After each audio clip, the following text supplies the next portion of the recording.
Hey everyone, welcome back to another build video. Today we will be covering and reviewing a set for the Taroth Glaive Thief by request. Now this glaive, while similar to the Kulu glaive, is much nicer, which is to be expected from almost any of the Kolv weapons. For this particular setup, we will have the weapon augmented with both affinity and health regen. For the gear, we have the Dragon King eye patch, Empress male beta, Kolv gloves, waist, and legs beta, as well as a handicraft 3 charm. Now, after jewel socketing, the skills that we will have are the Handicraft 4 to boost us into white sharpness, Sleep Attack 3. Since we really want to play around with the sleep bombing mechanics, you'll want to max this out. Next, we have Free Element 3. This is also required since the glaive does have this status as a hidden element. Next, we have Weakness Exploit 3 for an additional 50% affinity to weak points. Peak Performance 3. This gives us a plus 20 attack when at full health, which is really nice when coupled with that health regen augment. Next, we have Bombardier 3. Now, I know a lot of players are going to say this is a useless skill, and while it's not optimal, we're not doing a speed run. We're doing something fun. And it's not as bad as you think, which I'll explain a little later here in the video. But next up, we have Critical Boost 2 to give us an additional 10% damage to our critical hits, bringing them from 25% to 35% damage. We also have Wide Range 2. Again, if you're playing with group, more of a support role. This does add a little bit of help for teammates when you're using items. And then finally, Power Prolonger 1, which will extend your Kinsect buff duration by 10%. Not a big deal, but it's also not a wasted skill either. Let's take a look at the jewels we socketed to achieve these stats. Alright, so we have a Release Jewel in the eye patch, 3 Sleep Jewels in the chest, a Critical Embomber Jewel in the gloves, another Critical Embomber Jewel in the waist, and a Tenderizer Embomber Jewel in the legs. But let's go ahead and see how this fares against a Tempered Teostra.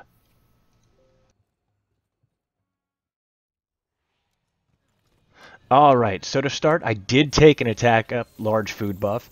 We're also going to take a max potion here just to get us up to full health and a cool drink. Let's go ahead and just hop down here, throw on that Rocksteady Mantle so we can collect some of our buffs.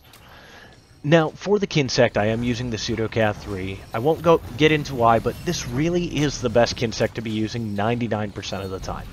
I also have to say that this is going to be more of a fun build, while still putting out some competitive damage. It can be used in group settings or solo. I have to say that the sleep/bombing aspect of this weapon made this playstyle a lot more fun than I originally thought. Also, I thought I wouldn't be able to push some of the clear times that I was actually getting with this weapon, which you'll see by the end of this video.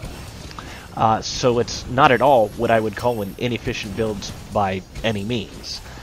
I chose to take on the Teostra since his aura is constantly doing damage and really gave me an opportunity to showcase the efficacy of the lifesteal with the peak performance, adds the damage, really having to maintain that health against that fire blight as well. And since this weapon does have that low damage with the high affinity, I also felt like the little extra gimmicky sleep bomb tactic was exactly what we needed for this fight.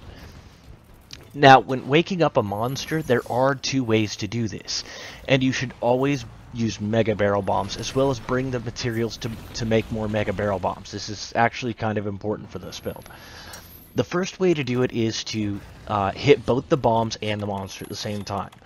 Now, if you do this, your physical attack will be the attack that gets the double damage. I don't recommend doing this unless you are solo and trying to collect your Kinsect buff from the head, which is where the bombs will be placed unless you're trying to be breaking other parts when you do this. When you do set the bombs off, it will do 257 damage each, totaling 514. I'll show this here real quick. Again, not my biggest recommendation to do it that way. The second option, which is really going to be the best way to maximize your damage, this will be to set off both bombs by hitting them without touching the monster. One of the bombs will explode for 515 damage, the other for 257, totaling 771. Now, I don't normally crunch numbers since we don't have the exact values for monster's health, but what we do know is that Teostra's health is about 9,000 in solo. We're also pretty much guaranteed 2 sleeps, not counting if he runs back to his lair to sleep. So that's a total of 1,542 damage, which is a little over 17% of your overall damage to him. Now if we take that a step further, let's say you let him roam back to rest after he's limped away. That'll allow you to do a 3rd sleep bomb. That's 2,313 damage.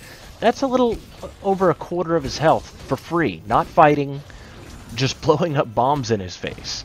Now obviously these, again, aren't exact numbers. We do know that the health values of the monsters can spawn anywhere from 80% to 120% of the normal value. Feline Weakener will only allow it to spawn from 80% to 100%. Again, we're not going to get into the food variants of this, but over the course of an entire fight, you can see this setup really isn't as insignificant as people make it out to be. Another great thing about sleep, it allows you to take a step back and readjust. If you need to heal up or sharpen, craft more bombs, this is an excellent time to do so. The only thing I might recommend is that if you are taking this into a group, let them know that you have a sleep weapon. Create a macro, hotkey, whatever, saying something like, hey, the monster's going to sleep, stop hitting it. Here we go. So, got the monster to sleep. Again, gonna go ahead and use my sharpen. Now, here I'm gonna show you, we're just gonna set up the 2 bombs. This time, what I'm gonna go ahead and do is not hit the monster. We're just gonna hit the corner here. So, again, there was that 515 and the 257 for that 771 damage instead. So effectively an extra bomb is what we got out of that. Now, again, back to the macros. What I like to use is I say sleep and then I put a bunch of capital and lowercase z's back and forth. Just in case for if I'm joining randoms. It helps gets the message across with the language barriers especially, because let's be honest, sometimes you're gonna get matches with people in the UK or Germany or Korea or China or Japan, and not everyone is gonna have the same language as us, and at least the Z's are a little more universal, and I've had a little more success with it. But let's be honest, it doesn't always work. So try not to get too frustrated if, you know, another player does wake it up. Because in the end, guys, this is just a game. Have fun. Some people honestly just miss the signal or are stuck in a long wind-up animation, and it can't be helped. So try not to be too hard on your teammates if it does happen.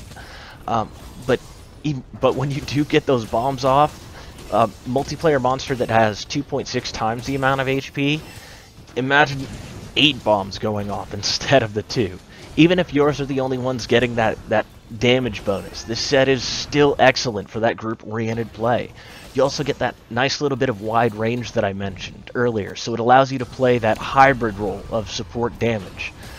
So, again, you won't be the highest damage, but you do have the aerial abilities to get out of danger. I feel like you're just kind of a jack of all trades at this point, really contributing in every little aspect, with the respectable damage, monster control, and mounts, of course. It just truly gives the gameplay the feel that I just don't get with most other monsters. There we go. He's down. Let's go ahead and take a look at our time. 6 minutes, 35 seconds. As you can see, Tempered Teostra wasn't a hard fight, didn't have Feline Booster, and we still dropped him in a very reasonable time. But I want to thank you all for watching the video. If you did enjoy the content, please like and subscribe. Also, I've added a schedule for upcoming videos that will be released by request in the description. So please be sure to check that out. Also, if you would like to see a particular weapon, feel free to leave a request in the comments below. And as always, happy hunting.